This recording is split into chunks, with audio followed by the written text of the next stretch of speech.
Next call لیتے ہیں جی. السلام علیکم. السلام علیکم. وعلیکم السلام ورحمۃ اللہ وبرکاتہ. جی مفتی صاحب, مجھے پوچھنا تھا آپ سے, آن لائن جو فوریکس ٹریڈنگ ہوتی ہے, جو کرنسی ایکسچینج ہوتا ہے, آج کل نا ڈفرینٹ ایپس بنی ہوئی ہیں, وہ اس کے تھرو کرتے ہیں. وہ اس کے اوپر آپ مطلب اپنی وہ اماؤنٹ ڈال دیتے ہیں, پھر وہ اس کے تھرو آپ جو مطلب جو بھی وہ ریٹس دیتے ہیں, وہ کرنسی چل رہی ہوتی ہے اس کے حساب سے وہ دیتے ہیں.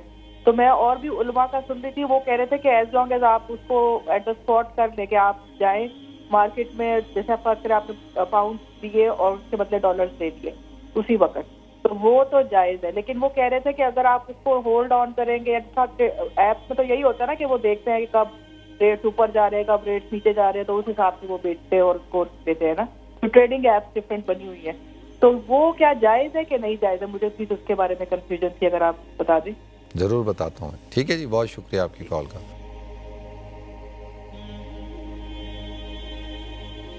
محترم ناظرین کرام, بزرگان دین اور میری عزیز ماؤں اور بہنوں بھائیوں, السلام علیکم ورحمۃ اللہ وبرکاتہ. میں آپ کا میزبان عبدالوہاب آپ کو پروگرام گفتگو کے اندر خوش آمدید کرتا ہوں. ناظرین, جو سوال پوچھا ہے کرنسی کے کاروبار کے حوالے سے, ایک تو کیونکہ اب تو دنیا کے اندر جو ہے وہ ہر ملک کی اپنی ایک کرنسی ہے, اور خاص طور پہ جو دنیا میں ٹریڈنگ ہوتی ہے وہ ڈالر ہے, یورو ہے, پھر اسی طرح سے برٹش پاؤنڈ ہے.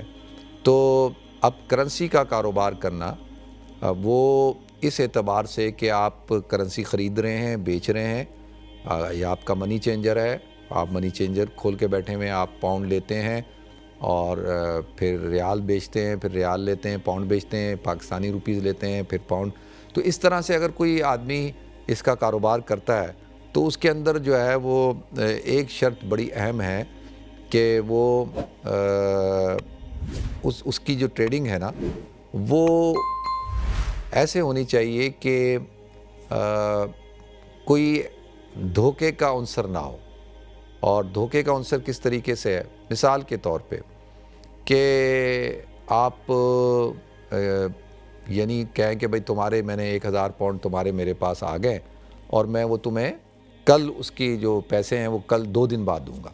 اچھا, اب وہ اس وقت اس کی قیمت بن رہی تھی مثال کے اوپر 300 روپے کا تھا تو 3 لاکھ روپے بن رہی تھی. دوسرے دن جو ہے 2 دن بعد وہ ہو گیا 290 کا. تو اب وہ کہتا ہے کہ جی میں نہیں دے رہا آپ کو, کیونکہ اس کو یا 310 کا ہو گیا, اس کو نقصان ہو رہا ہے.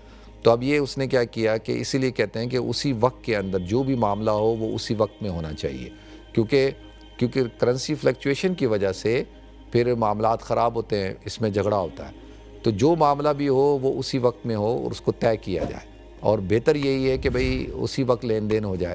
لیکن کیونکہ جنس مختلف ہوتی ہے تو اگر یدن بھی یدن نہیں ہے تو کوئی حرج نہیں ہے, لیکن جنس مختلف ہونے کی وجہ سے آپ اس کا معاملہ نقد اور ادھار پہ کر سکتے ہیں, لیکن اس کے اندر پھر کوئی ڈاکومنٹڈ ضرور کوئی ایویڈنس ہونا چاہیے تاکہ کل کو جھگڑا نہ ہو, کوئی دھوکے کی صورت نہ ہو. تو کیش کے اندر جب آپ لین دین کرتے ہیں تو وہ تو اتنا کوئی ایشو نہیں ہوتا. دیکھیں میں آپ کو ایک چھوٹی سی بات بتاتا ہوں. میں نے جدہ ایئرپورٹ پہ پاؤنڈ کیش کرایا اور مجھے ریٹ ملا 4.62 کا, یعنی 4 ریال اور 62 پی کا. وہی میں نے جدہ شہر کے اندر کرایا تو مجھے ملا جو ہے وہ 4.65 کا, 3 پینی بڑھ گیا. پھر مکہ آیا تو وہ ریٹ ہو گیا 55 کا, مدینہ گیا تو وہ ریٹ ہو گیا 58 کا. یعنی مختلف جگہوں پہ مختلف ریٹ چل رہا ہے اور وہ بیٹھے ہوئے اور ان کو پڑی نہیں ہے, دکان والے الگ ریٹ سے. تو ایک تو یہ چیز ہے کہ بھئی اس کے اندر ایک ایکسچینج ریٹ ہونا چاہیے اور اس ریٹ کے اوپر جو ہے وہ معاملات ہونے چاہیے, لیکن یہاں تو کوئی وہ اصول ہی نہیں ہے. اور پھر کیا ہوتا ہے کہ کمیشن آپ جو ہے وہ آپ نے $100 کیش کرائے تو وہ اب جب میں اسپین میں تھا تو انہوں نے کہا کہ جی آپ 100 کراؤ گے تو ریٹ یہ, 200 کراؤ گے تو یہ ریٹ یہ, 300 کراؤ گے تو یہ. اچھا اس میں کمیشن اتنا ہوگا, اب کمیشن کاٹ رہے ہیں.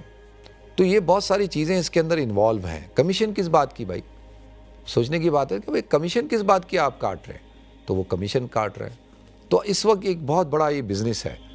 اچھا اب اس کے اندر جو بھی یہ ایسے ہوتا ہے نا کہ جو مین ٹو مین ہے اور آپ جا رہے ہیں اور آپ نے آن لائن جا کے اپنے اکاؤنٹ سے پیسے ٹرانسفر کیے, آپ کے اکاؤنٹ میں پیسے آ گئے اور یہ ساری چیزیں جو ضرورتاً آپ کرتے ہیں نا، اس کے اندر تو چلے یہ ساری کیونکہ معاملات پہلے سے طے ہونے چاہیے. آپ کو پتہ ہی نہیں ہے کہ جی وہ آپ نے پیسے کیش کرائے، اس میں سے اس نے اتنے پیسے کاٹ لیا. آپ بول رہے ہو بھائی یہ کیوں کاٹ لیا؟ وہ کہتا ہے یہ تو کمیشن ہے. تو آپ نے تو کہیں لکھا نہیں ہے، تو میں نے تو آپ کو اتنے دیے، ریٹ یہ ہے. تو اس اعتبار سے جو بھی معاملہ ہو وہ پہلے سے طے شدہ ہونا چاہیے، اور اس میں آپ پہلے سے اس سے کلیئر کر لیں. ٹھیک ہے جی. باقی رہ گئی بات یہ کہ یہ جو آن لائن فوریکس بزنس ہوتا ہے، اس کے اندر جو ہے وہ آپ کا پیسہ تو وہ لے لیا جاتا ہے، لیکن جو آپ نے اگینسٹ میں پاؤنڈ خریدیں، ڈالر خریدیں، کیا وہ آپ کے اکاؤنٹ میں آ جاتے ہیں، آپ کے قبضے میں آ جاتے ہیں؟